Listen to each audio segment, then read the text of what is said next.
This is for educational use only. Our group grants permission for our instructor, Mr. Roldan Ardines, to use this as educational material. Definition of peace education. Peace education can be defined as the process of promoting knowledge, skills, attitude, and values needed to bring about behavior changes that enable individual groups and nations to prevent conflict and violence, resolve and dispute peacefully, and create conditions conducive to peace. According to UNICEF, peace education is not only about stopping wars, but also about building cultures of dialogue, tolerance, and cooperation in everyday life. Philosophy of peace education. The philosophy of peace education is rooted in the belief that peace is not just the absence of war, but the presence of justice, equality, and respect for human dignity. This philosophy is grounded in three main perspectives. 1. Humanism. In every individual has worth and deserves dignity and rights. Second, nonviolence.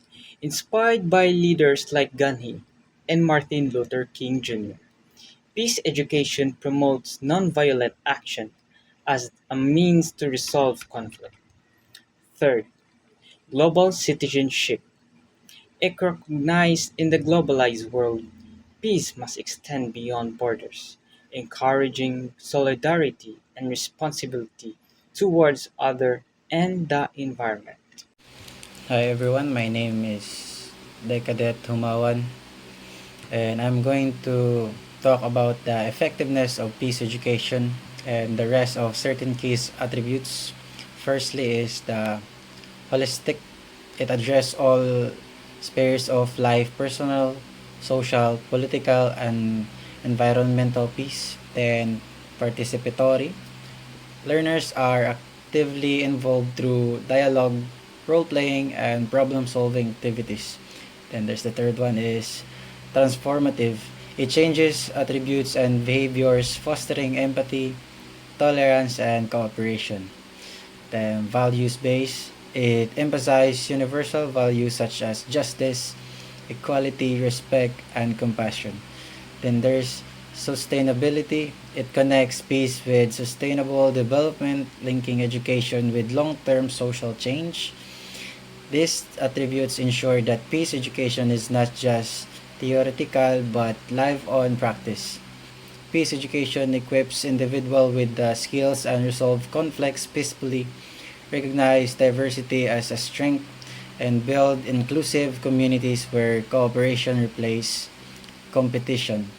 It empowers learners to move beyond personal interests and contribute to the well-being of society as whole. Moreover, peace education nurtures critical thinking by encouraging learners to question structures of violence, injustice, and inequality. It fosters an environment where learners not only acquire knowledge but also develop a capacity to act as agent of positive change. By instilling both awareness and responsibility, peace education helps cultivate global citizens who are capable of shaping a more just, compassionate, and sustainable world. That's all. Thank you. Holistic concept of peace in CMO number 1 2019. While the full text of CMO number 1 2019 does not explicitly define peace or a holistic concept. Thereof, its integration into our curricula implies a comprehensive and transformative approach to peace education. CMO number 1 2019 mandate that all higher education institute or HEI in the Philippines integrate peace studies education into their curricula either as integrated topics in existing subject or as elective courses. But to capture the broader holistic understanding of peace envisioned by peace education in Chad issuance, we can turn to supplementary sources that provide conceptual clarity. And the broader definition from peace education materials is a module on peace education likely used in Philippines higher educational teaching elaborates on holistic understanding of peace tied to SEMO. Peace is more than just an absence of war or non-violence. It also means to indication of all forms of injustice and includes presence of social justice, harmony, understanding, respect, and tolerance. It's not just about ending conflict, but also about embedding a positive, prosperatory, participatory process that encourage dialogue and seeks resolution in a spirit of mutual understanding and cooperation. And one of the quote that I read about 1996 in Mindanao Church, peace is not just an absence of war. It is the wellness of life where every person can live with dignity. Peace education is described as an holistic in sense that it addresses a wide array of interconnected issue, militarization, structural violence and human rights, cultural solidarity and environmental care, and personal peace. Overview of CHED SIMO number 1 S 2019. Number 1, purpose and mandate. What it is. It is a directive from CHED Commission on Higher Education issued on April 2, 2019 that mandates the integration of peace studies or education into higher education curricula across the Philippines. Why it matters. It aims to promote a culture of peace, understanding, and sustainable development among students. Number 2. How HAIs or higher education institutions should comply. CHED lets institutions choose one of two ways to implement peace education. Option A. Integrate peace-related content into existing courses such as history, social sciences, political science, management, or humanities. Option B. It offers peace studies education as a standalone elective subject. Number 3. Supporting peace educators. Institutions already involved in peace studies, such as those offering a specialization or degree, are encouraged to A. Assist other institutions developing peace education. B. Apply for CHED funding under its faculty development program to conduct capacity building sessions and train peace educators. Number 4. Timeline for implementation. HEIs could begin offering peace studies or education in the first semester of academic year 2019 to 2020, either integrated into existing subjects or as elective courses. If offering as an elective, HEIs needed to submit documents like revised curriculum, course outcomes, syllabus, faculty credentials, one term before the new academic year. Number 5. Monitoring and reporting requirements. CHED set up a system to ensure compliance through documentation. For HEIs offering peace education, they must submit to the CHED Regional Office Peace Ed Monitoring Form 1 or 2 depending on whether it's new or ongoing, revised curriculum and syllabi, faculty profiles for instructors handling peace education. CHED Regional Offices or CHEDROS must collect and consolidate forms and other documents, build a regional registry or peace educators, report regional status to CHED Central Standards Office or OPSD when requested. CHED Central Office or Programs and Standard Developments or OPSD will consolidate data from all regions, maintain a national registry of peace educators, compile a national status report on peace studies or education for CHED in bank meetings. Number 6. Effectivity. The memorandum took effect immediately upon its release on April 2, 2019. The impact world peace to globalization.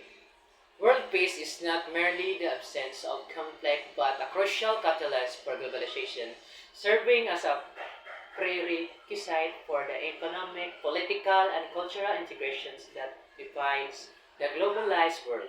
When nations are not engaged in active conflict, they can relocate resources from military spending to areas that directly foster globalization, such as international trade, foreign investment, and technological development.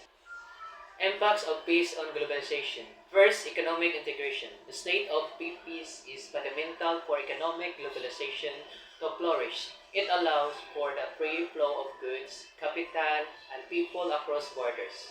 Trade and investment. Peace lowers the risk for international business and investment.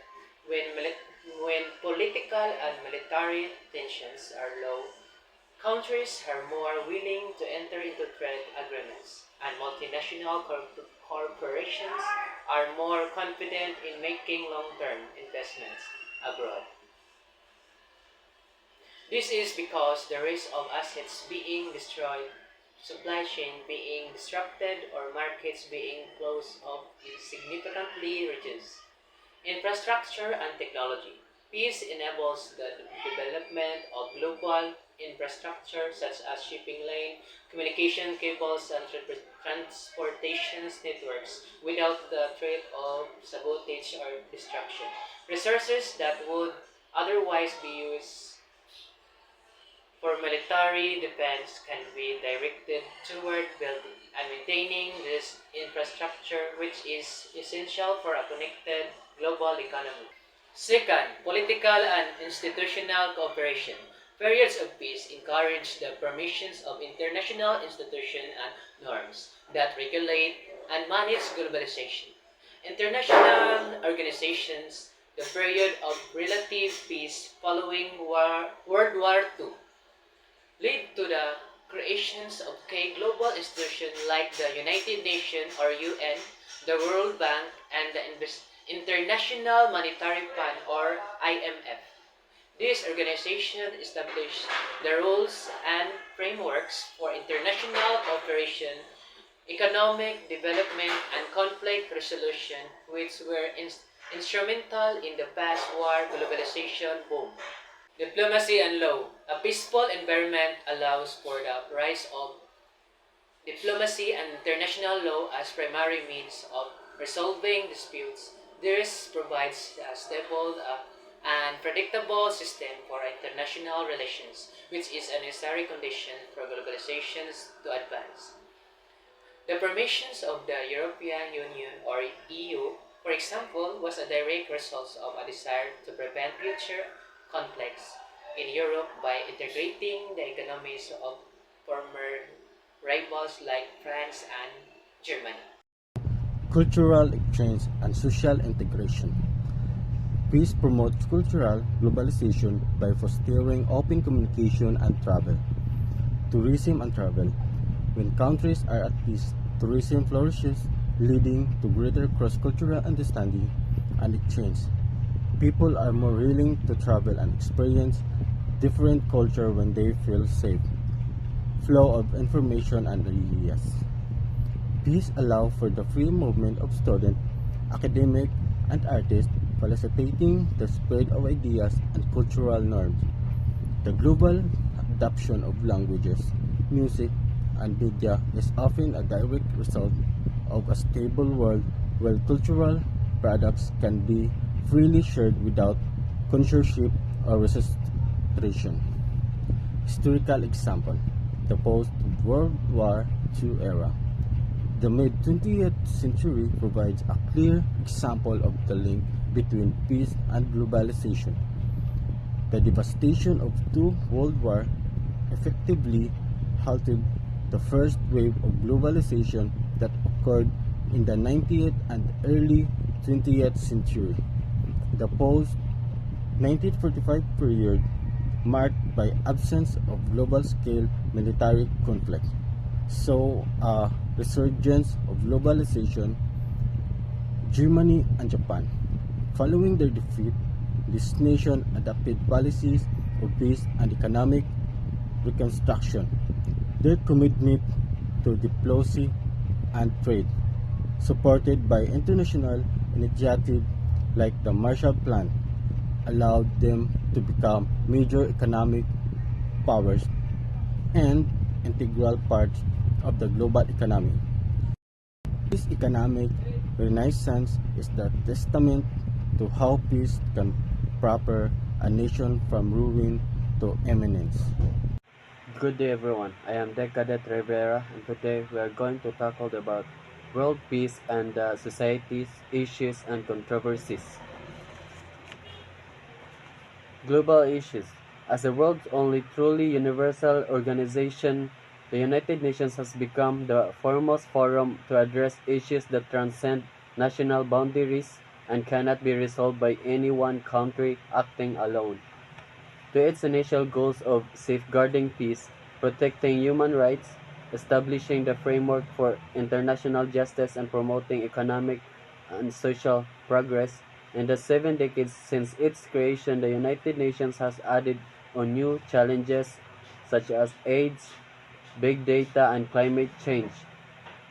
While conflict resolutions and peacekeeping continue to be among its most visible efforts, the UN, along with its specialized agencies, is also engaged in a wide array of activities to improve people's lives around the world, from disaster relief through education and advancement of women to peaceful uses of atomic energy.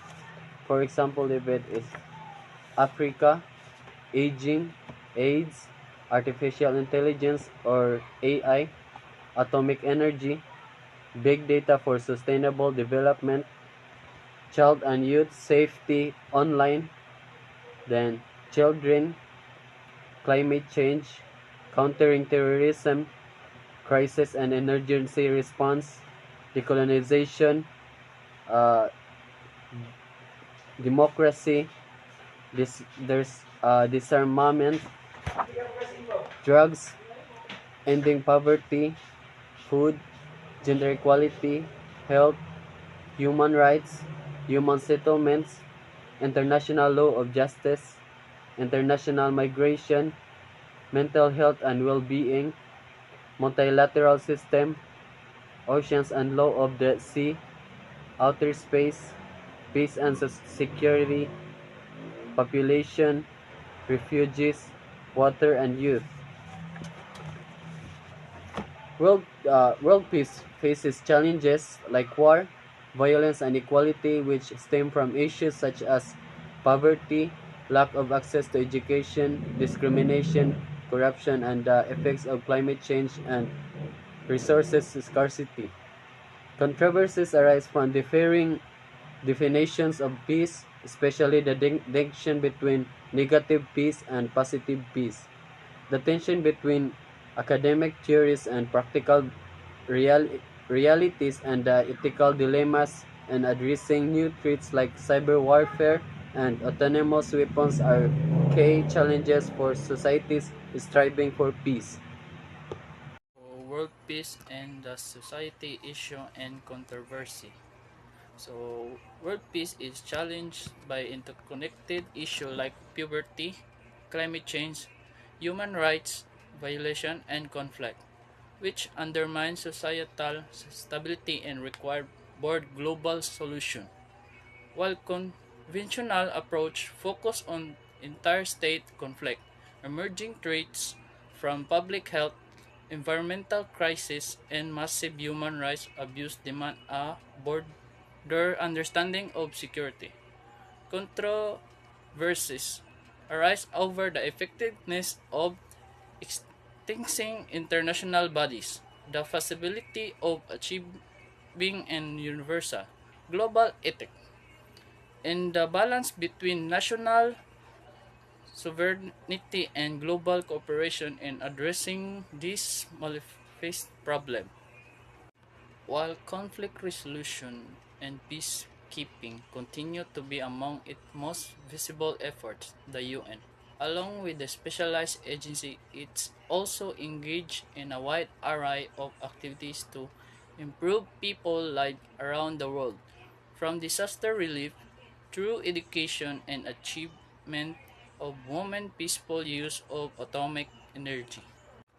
As the world's only truly universal global organization, the United Nations has become a foremost forum to address issues that transcend national boundaries and cannot be resolved by any one country acting alone.